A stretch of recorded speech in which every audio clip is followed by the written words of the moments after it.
And now we're gonna perform a disk encryption, and if you want to do that, you have to go to your policy, and in the policy move to from threat prevention to data protection, and in the data protection you have to go for a general tab, and over here we have a full disk encryption with which we will be working here. But for now, let's move and actually deploy a package. Let's choose that specific blade to be installed on our computer because it was not originally installed. So we're going to move to our deployment policy, software deployment, and over here we're going to go scroll down and choose full disk encryption, enable that, and install a policy.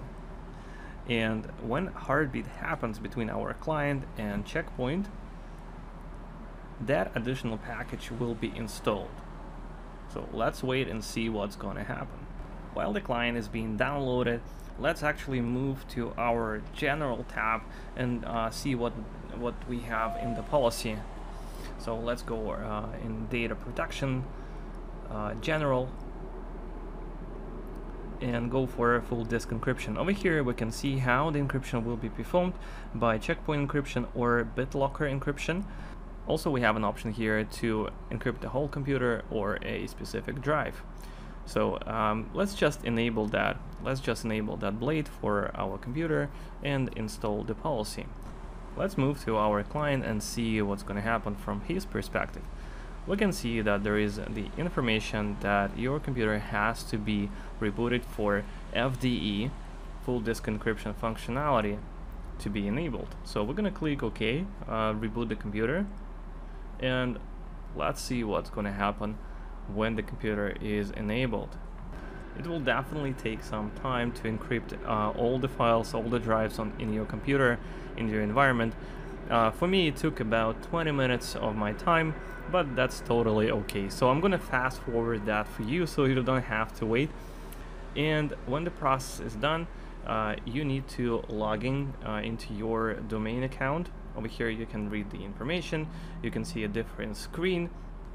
And the thing over here is, if the computer is stolen and you have some sensitive data which is confidential and might actually expose your information, expose your company and stuff like that, they won't be able to do anything if they steal a computer because it has been encrypted. You can encrypt a specific drive and you can choose that in the policy. It's up to you how you want to go about that.